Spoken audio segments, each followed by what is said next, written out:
Oke. Assalamualaikum warahmatullahi wabarakatuh. Apa kabar peserta didik semua, para mahasiswa semua? Ya. Di sini kita akan membahas tentang behavior of real fluids, yaitu sifat-sifat dari fluida real, ya, fluida yang sesungguhnya. Karena fluida ini kalau dalam mekanika fluida atau hidrolika dia dibagi menjadi dua, yaitu fluida ideal dan fluida real. Sekarang kita terfokus pada hidrolika adalah fluida real. Nah, di dalam fluida real ini, ya, pertama kita perlu mengetahui dulu apa sih sifat-sifat dari fluida ideal. Nah, sifat-sifat fluida ideal ini pertama adalah inviscid, ya, tidak memiliki viskositas. Jadi fluida ideal ini bersifat tidak memiliki kekentalan. Jadi kita anggap tidak ada gesekan di antara partikelnya, ya, dan juga incompressible, tidak dimampatkan, tidak memiliki no surface tension, tidak memiliki tegangan permukaan, dan always form a continuum. Jadi sifatnya dia berbentuknya selalu kontinum, ya, steady, ya. Jadi fluida ideal ini biasanya ini digunakan di laboratorium, ya, untuk menyelidiki sifat-sifat aliran dengan mengabaikan viskositas. Nah, namun realitanya, ya, fluida real, ya, itu jauh berbeda dari fluida ideal. Jadi kebalikan dari keempat sifat ini itulah fluida real, ya. Oke. Nah, kalau kita lihat pada gambar di sini, ya, ini ada dua contoh kejadian dari suatu fenomena aliran fluida, ya, yang satu fluida ideal dan satu fluida real melewati sebuah objek berbentuk lingkaran. Nah, kalau kita lihat pada gambar A di sini terlihat, ya, terlihat bahwa aliran fluida ideal itu jauh lebih kontinum, ya, bentuknya seragam. Sedangkan aliran fluida real itu bersifat acak atau random. Nah, ini menunjukkan bahwa dalam mempelajari karakteristik fluida real itu kita lebih banyak membutuhkan suatu perhitungan, ya. Nah, kalau dalam kondisi laboratorium, contohnya misalkan pada gambar di bawah ini, ya, adalah aliran udara, ya, aliran udara melewati sebuah benda berbentuk silinder. Di sini terlihat ketika melewati silinder ini, aliran di belakang silinder bersifat random, sama seperti pada gambar B, ya. Jadi ini bentuk fluida real. Nah, oke, sekarang kita lihat pada viscous flow, ya, aliran yang memiliki kekentalan. Ada beberapa pendekatan dalam viskositas, misalkan ada pendekatan A, ya. Ini contoh fluida ideal. Adalah di sini ada suatu kotak, ya. Di sini ada satu kotak. Nah, kita bisa lihat di sini, fokus di sini, ya. Kotak ini adalah suatu kotak cairan, ya, suatu kotak fluida. Nah, pada gambar A ini kita misalkan kotak cairan ini adalah cairan fluida ideal. Nah, di atasnya ada sebuah panbelt, ya, panbelt yang diputar sehingga panbelt ini permukaannya bergesekan dengan kotak yang berisi cairan. Nah, ketika panbelt ini bergesekan dengan cairan fluida ideal, ya, sama sekali tidak ada mempengaruhi kotak cairan fluida idealnya. Jadi dia berputar, bergesekan di sini pada bagian permukaan di sini, namun tidak ada mengubah bentuk fluida ideal. Nah, sedangkan sebaliknya kalau fluida real, ya, ketika dia didekatkan dengan panbelt yang bergesek tadi, maka fluida real akan bentuknya akan berubah, ya, seperti ini, akan miring searah dengan gerakan gesekannya. Nah, ini menunjukkan bahwa permukaan cairan fluida real itu jauh lebih compressible, ya, mampu bisa dimampatkan dan bentuknya tidak kontinum, ya, tidak sama. Nah, sedangkan dalam grafik yang kita lihat pada bawahnya sebelah segitiga ini adalah suatu grafik dari distribusi kecepatan dalam fluida real, ya. Nah, kita bisa lihat di sini, ya, dalam aliran fluida, misalkan sini adalah dasar saluran, ya. Nah, kecepatan fluida real, ya, dari permukaan cairan, ya, permukaan cairan hingga ke dasar saluran itu semakin lama semakin kecil, ya. Kenapa? Karena fluida real yang berada di dasar saluran itu mengalami gesekan dengan dasar salurannya, sama seperti gambar B tadi, sehingga kecepatannya akan melambat, ya, karena arah geraknya searah ke kanan, sedangkan gesekan arahnya sebaliknya, itu ke kiri, melawan gerakan. Jadi gesekan itu melawan gerakan, sehingga kecepatan partikel fluida diperlambat oleh gesekan yang terjadi terhadap dasar saluran. Nah, distribusi kecepatan berbentuk segitiga siku-siku seperti ini, ya. Nah, perubahan kecepatan itu semakin ke atas ya, semakin ada penambahan sebesar du. Nah, du ini adalah penambahan kecepatan karena berkurangnya gesekan, ya. Maka di permukaan atas itu kecepatannya lebih tinggi. Ya, ini jika tidak ada udara di atasnya, ya. Tapi kalau ada udara, tentu ada gesekan lagi dengan permukaan udara. Nah, ini distribusi kecepatannya bisa berbentuk seperti ini ya, jika ada udara. Nah, ya, dia ada sedikit di sini ada udara, ya, udara. Sedangkan di bawah sini adalah dasar saluran. Nah, yang paling maksimum bukan di atas permukaan, tetapi ada pada jarak tertentu ya. Biasanya kalau dalam hidrolika ini pada jarak sekitar 0,3. Nah, dari kedalamannya. Oke. Nah, pada fluida ideal ya, that the force required to move the belt ya is negligible. Bahwa gaya yang dibutuhkan untuk menggerakkan sabuk dapat diabaikan. Nah, kalau dalam fluida ideal tidak ada pengaruh sekali, maka gaya yang menggesek kotak fluida tadi itu bisa diabaikan ya. Yang kedua adalah that the movement of the belt has no effect ya, whatsoever on the ideal fluid ya. Jadi pergerakan belt tadi tidak ada pengaruh sama sekali pada fluida ideal. Nah, oleh sebab itu fluidanya ya therefore remain stationary ya, tetap diam. Fluida ideal tetap diam, walaupun dia digesek seberapa besar pun gesekan, fluida ideal tetap diam. Nah, namun kondisi real di lapangan kita fluida ideal itu tidak ada ya. Fluida ideal itu adalah kondisi yang kita gunakan biasanya di laboratorium untuk mengabaikan beberapa variabel yang sulit untuk dihitung ya. Nah, sedangkan fluida real ya, a considerable force ya is required to maintain belt motion ya. Gaya yang cukup besar diperlukan untuk mempertahankan gerakan belt. Jadi akan event at slow speed ya. Jadi akan terjadi perlambatan. Nah, perlambatan dari beltnya ya. Beltnya itu ketika bergesekan dengan fluida real, dia akan ada perlambatan karena ada gesekan dengan fluida real ya. Berbeda dengan fluida ideal yang tidak ada pengaruh sama sekali. Ya, yang kedua, the whole body of fluid ya is deforming and continues to deform ya, as long as belt motion continues ya. Seluruh tubuh fluida mengalami deformasi. Nah, jadi kalau fluida real mengalami deformasi, mengalami perubahan bentuk ya, dan terus berubah selama gerakan belt tadi berlanjut menggesek fluida real. Nah, ini perbedaannya. Nah, sekarang kalau kita lihat definition of viscosity apa ya? Apa yang dimaksud dengan viskositas ini ya? Viskositas itu kemarin dalam mekanika fluida kita kenal sebagai suatu sifat kekentalan cairan ya. Nah, kekentalan tadi mempengaruhi juga terhadap gesekan. Jadi gaya gesek yang bekerja pada fluida dapat diekspresikan dengan persamaan. Jadi kalau kita ingin mengetahui seberapa besar gaya gesekan dalam fluida adalah F sama dengan A dikali konstan ya, konstanta dikali du per dy. Ini. Jadi gaya sama dengan permukaan yang digesek ya, luas permukaan yang digesek dikali konstanta. Nah, kita belum tahu konstantanya apa, dikali dengan du per dy. Du per dy ini adalah perubahan kecepatan terhadap perjalanan tadi di kedalaman. Jadi kalau kita gambarkan yang tidak ada udaranya seperti ini tadi ya. Nah, kalau ada udaranya gambarnya seperti ini. Nah, ya, ini du per dy. Jadi du ini berubah seiring dengan berubahnya y, yaitu kedalaman. Ya. Nah, jika ada permukaan geser ya, maka kita bisa memodifikasi persamaan ini menjadi F per A. Ini kita pindahkan ke kiri, jadi didapat di sini ada konstanta ini nilainya ini adalah T, ini adalah to ya, to-nya adalah viskositas. Nah, yaitu sama dengan konstanta dikali dengan du per dy. Nah, jadi tegangan geser adalah F per A ya. Itu juga sama dengan konstanta dikali du per dy. Nah, the absolute coefficient of viscosity of a fluid and is given the symbol. Nah, nu ya. Jadi kita belum tahu tadi ada konstanta. Nah, sini ada konstanta, maka kita bisa simbolkan konstanta ini dengan nu.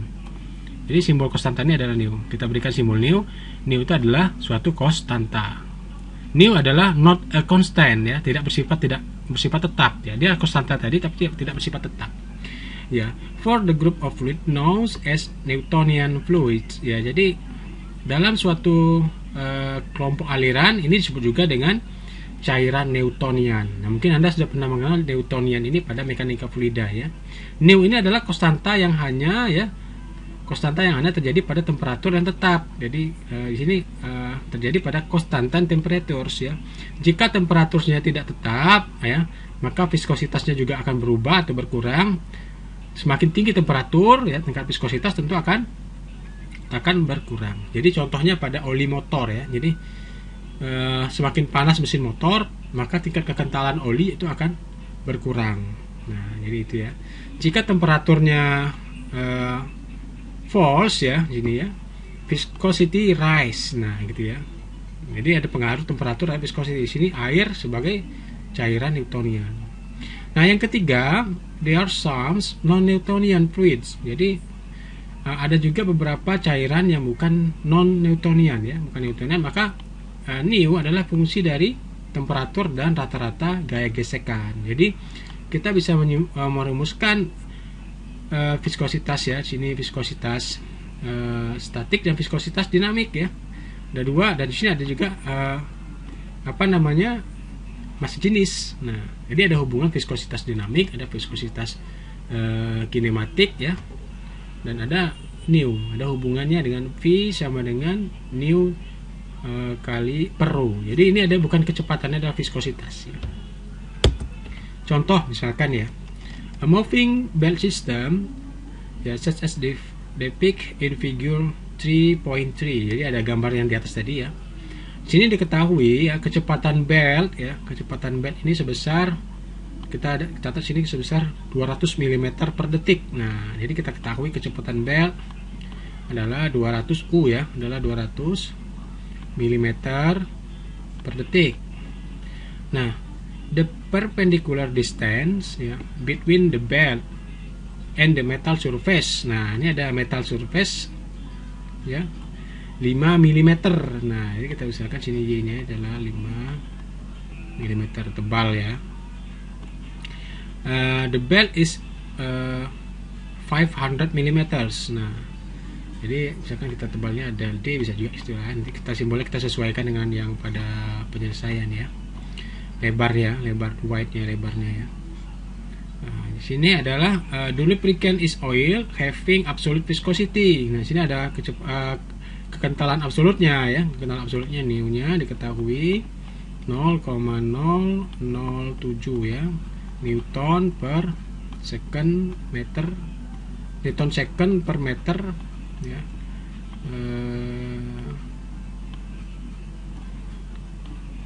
Kita lihat ya, Newton second per meter kuadrat ya.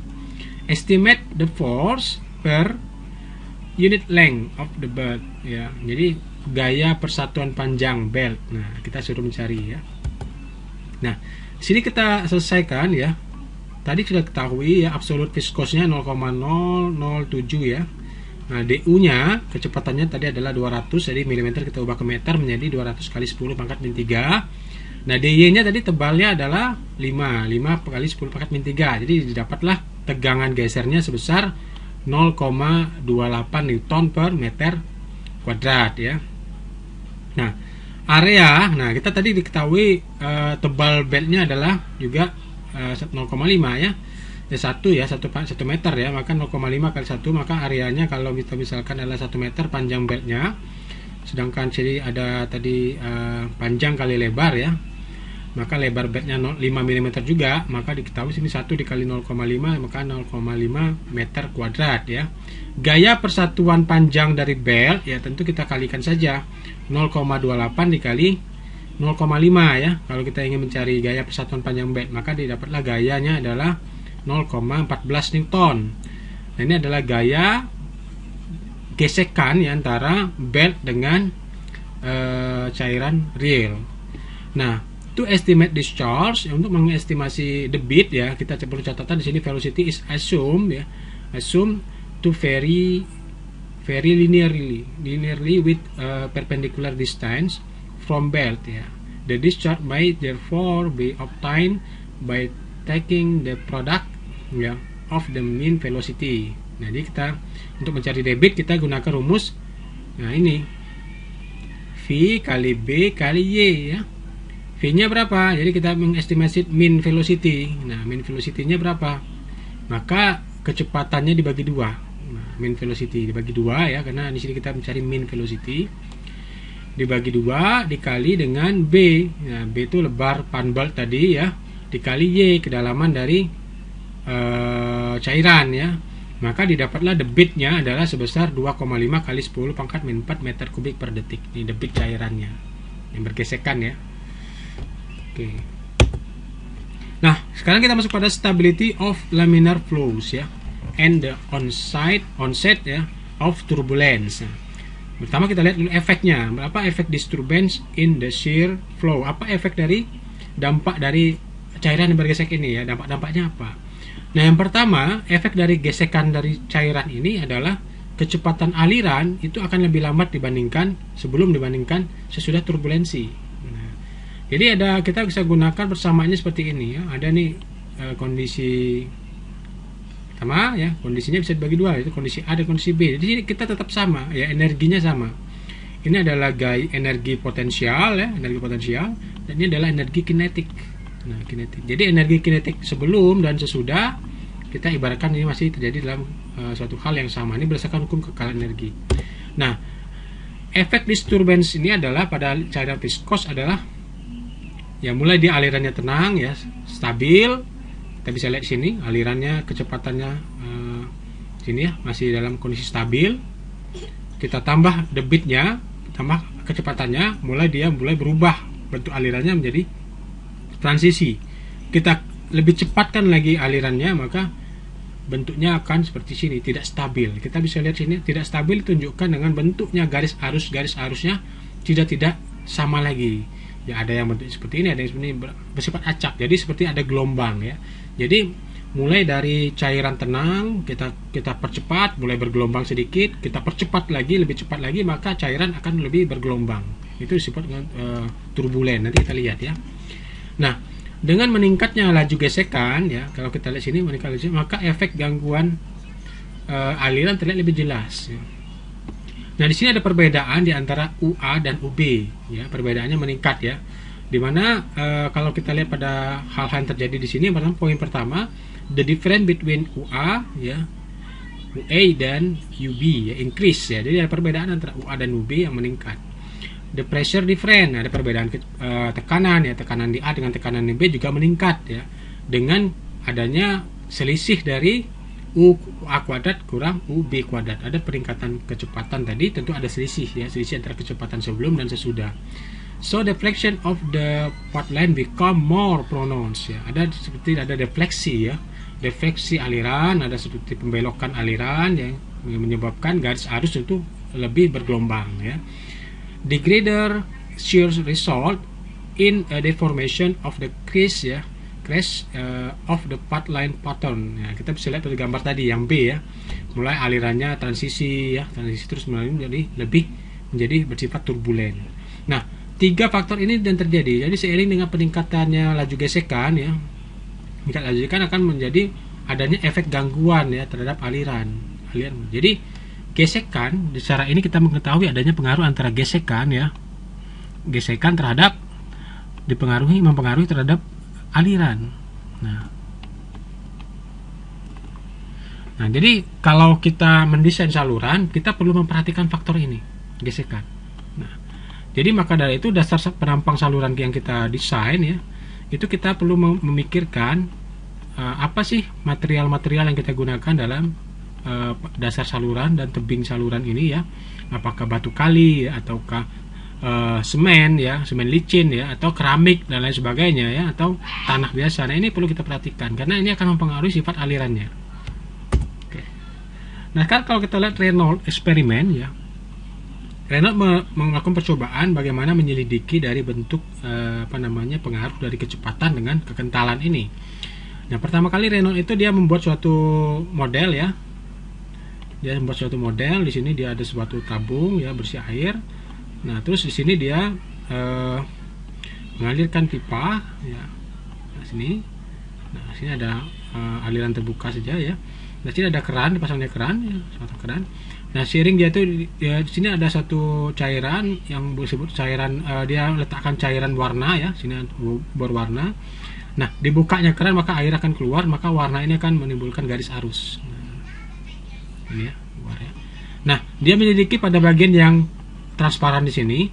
Nah, pertama, jika debitnya itu rendah ya, namanya kecepatannya rendah, aliran disebut juga dengan aliran laminer. Ya. Jadi garis arusnya adalah air yang berwarna ya. Garisnya tenang saja, lurus ya.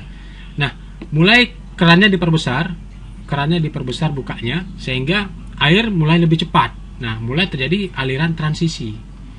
Semakin cepat mulai bentuknya seperti ini. Jadi Anda bisa melakukan percobaannya di lab hidrolika nantinya ya. Nah, terus dibuka kerannya lebih kencang lagi airnya, maka terjadi bentuk cairan yang berwarna bentuknya seperti ini, sudah tidak lurus lagi, tidak lebih acak, disebut dengan aliran turbulen. Nah, oleh sebab itu Reynolds menyimpulkan, ada percobaannya tadi, dia melakukan percobaan berkali-kali, maka dia membuat suatu dinamakan dengan angka Reynolds ya, angka Reynolds number. Nah, Reynolds number ini disimbolkan secara matematis adalah hubungan dari rho kali U kali L per nu ya, atau ya rho dengan nu tadi adalah V ya. Jadi kita bisa menyatakan lagi U kali L per V. Jadi ada hubungan antara massa jenis ya, ada kecepatan, ada panjang pipa ya, panjang aliran, dan ada di sini kekentalan absolut. Nah, atau kita bisa juga gunakan U ya, kecepatan, panjang aliran, dan juga kekentalan dinamiknya ya. Nah, jadi kalau kita masukkan sini pada angka Reynolds terlihat hubungan antara kecepatan dan kekentalan. Jadi sini pada angka Reynolds ini menunjukkan adanya pengaruh dari gesekan ya, gesekan terhadap kecepatan. Nah, gitu. Nah, Reynolds ini secara deskripsinya hubungan antara gaya inersia dengan gaya gesek ya, viscous force ya. Nah, berdasarkan pengamatan Reynolds, untuk angka Reynolds-nya di bawah 2000 itu disebut juga dengan aliran laminer ya. Untuk angka Reynolds-nya di antara 2000 dan 4000 ini adalah aliran transisi. Ini pengamatan Reynolds ya. Untuk angka Reynolds-nya di atas 4000 ini adalah aliran turbulen untuk air ya. Ini untuk air. Nah, kenyataannya di dalam lingkungan kita sehari-hari ya, kondisi air itu sudah tidak murni lagi. Air sudah berkontaminasi dengan cairan-cairan lain, sudah bercampur, sehingga mungkin angka Reynolds yang kita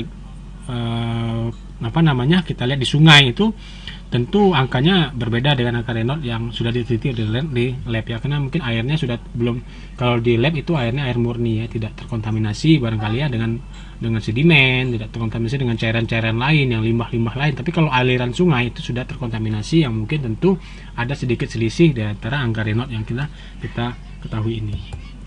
Baik, itu saja yang mungkin dalam video pembelajaran kita kali ini. Nah, untuk video selanjutnya saya akan menjelaskan tentang shearing action in turbulent flows ya, yaitu adalah apa sih efek dari gesekan terhadap aliran turbulen. Nah, ini lebih menarik lagi, nanti kita akan coba selesaikan ini. Baik, oke, kita akhiri. Assalamualaikum warahmatullahi wabarakatuh.